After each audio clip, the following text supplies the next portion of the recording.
Hey everybody, thanks for checking back. So today we're going to talk about gaslighting. What is it? How do we know if it's happening to us? And what can we do to heal afterwards?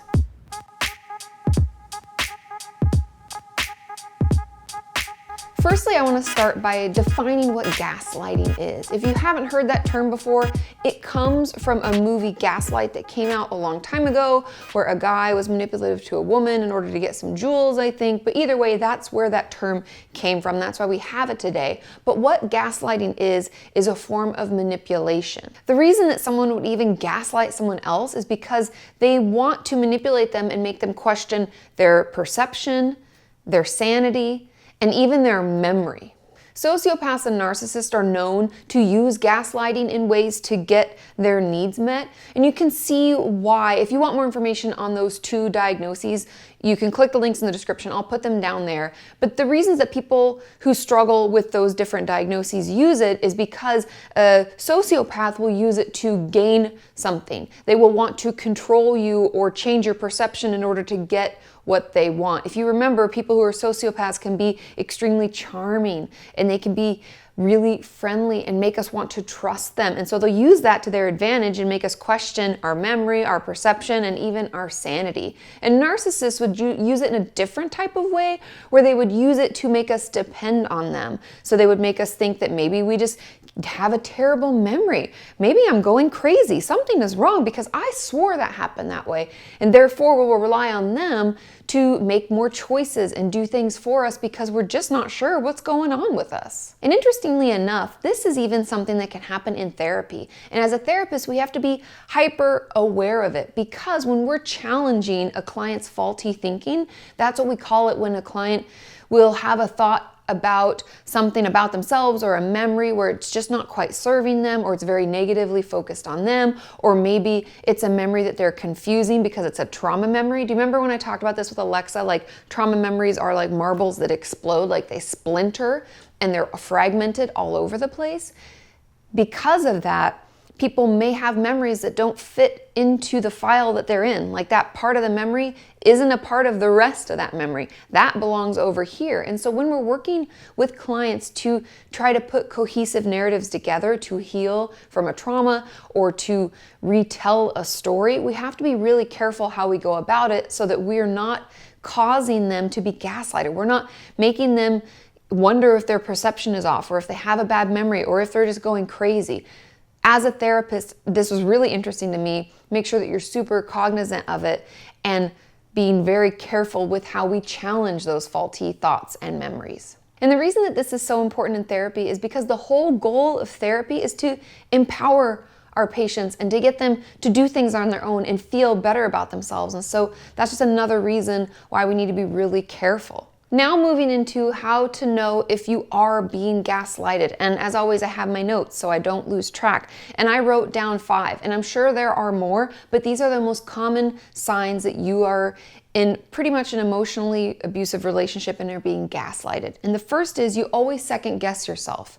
And you can see why I put that as number 1, because if someone's telling us the way that we remember things, the way things happened is simply not true, we're definitely going to second guess ourselves and wonder if what we're doing and the choices we're making and the things that we're thinking are even correct at all, and if we should be even in a position to make decisions in the first place. And the second way to know that you're in a gaslighting relationship is that you find yourself excusing their abusive behavior. We've all seen this, and yes, this is part of the abuse cycle. But if you notice even in your own head thinking, well, I don't want anybody to find out because, then they'll think badly of them, and they're such a nice person, just be aware, because that's a sign that something bad is happening, that you are being abused. And because you trust and love them so much, and because you're being gaslighted, you're wanting to protect them. And the third way to know that you're in a relationship where gaslighting is happening is that you lack self-confidence. You can imagine if someone is telling you that everything you remember and what you thought was going to happen didn't happen, or that you're crazy, you're going to slowly start to question yourself and feel bad about yourself. And the fourth is that you struggle to make decisions on your own. You can see how these all tie together, because again, if we lack confidence, if we're constantly second guessing ourselves and someone's telling us that we're crazy and we're remembering things wrong, then we're obviously not going to feel like we can make decisions on our own. We're going to think that we're not in a safe place or in a sane mind to do so. And the fifth and final way to know is that you often feel like you can't do anything right.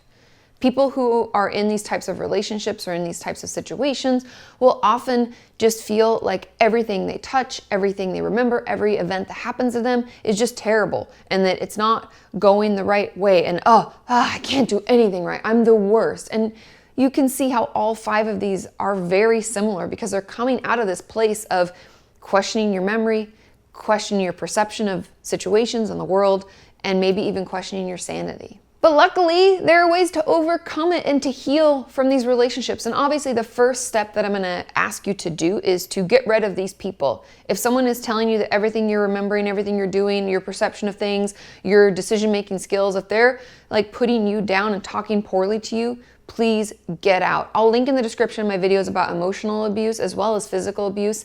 And I even have a video about boundaries and building self-respect. And so all of those tools and all the information combined, I believe, should arm you with the strength and the understanding to be able to leave those unhealthy and abusive relationships. And the first way to overcome gaslighting, the first tip I'm going to offer is to seek support. And this can be a friend or a professional, but I would prefer both. And here's why.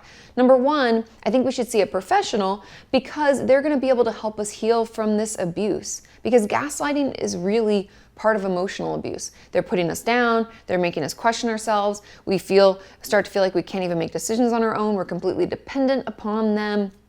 All of those components are emotional abuse, and working with a trauma specialist can be really, really healing as we try to manage all of the things that happen to us over the time that we were in that relationship.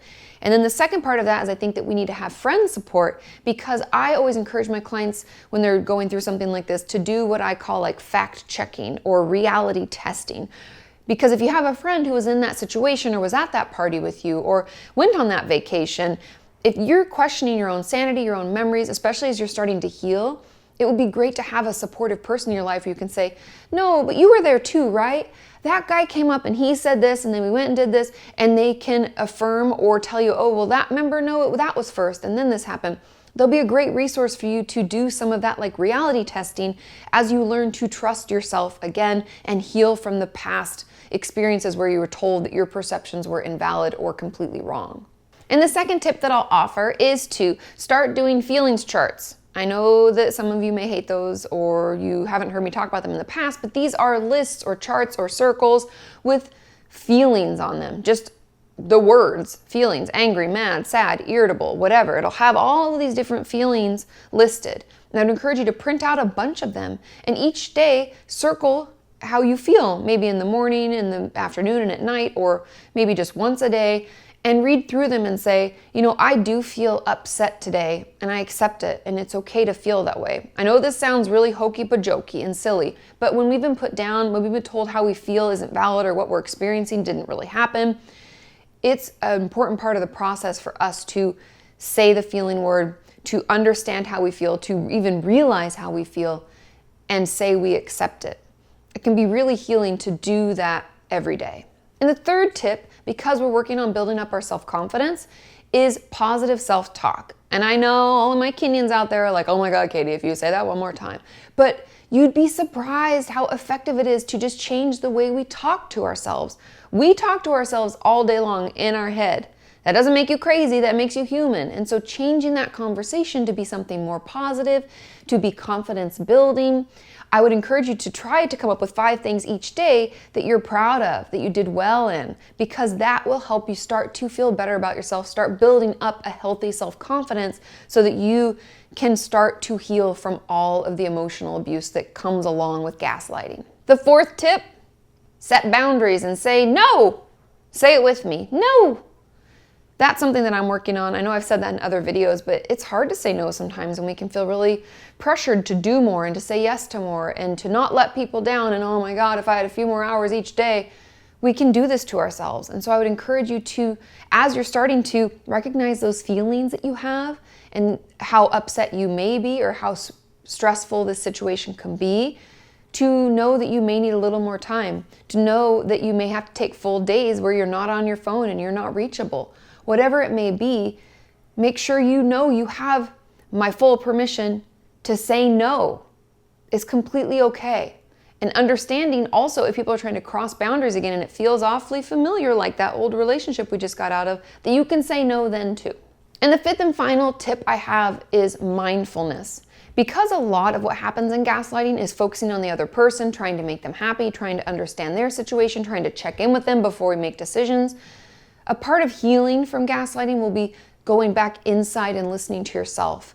And I think working on those feeling words will come in handy when you're trying to work on the mindfulness component. And so take some time. I honestly think the Headspace app is really great because it's 10 minutes of meditation, but even furthermore, journaling can help. Even just 10 minutes, 15 minutes, bullet pointing out what happened today and maybe how you think you might have felt about it. Even if it's just writing down those feelings words and putting a sentence with them of today, upset. Today I did feel upset because so-and-so was rude to me. Whatever it is, practicing going inside, checking in with ourselves, feeling how we're feeling and knowing it's okay can be extremely healing and also build up our confidence. So all of these 5 tips kind of culminate to help us heal from the gaslighting. And I hope you found this helpful. This was one of the things that you recommended on my You Now live stream. So leave in the comments, are there other tips and tools and ways that you found yourself coming out of unhealthy relationships like this and healing? I would love for you to share in the comments. And if you're new to my channel, click here to subscribe. I put out videos on Mondays and Thursdays and you don't want to miss them. And click over here for more about these sorts of topics and I will see you next time. Bye!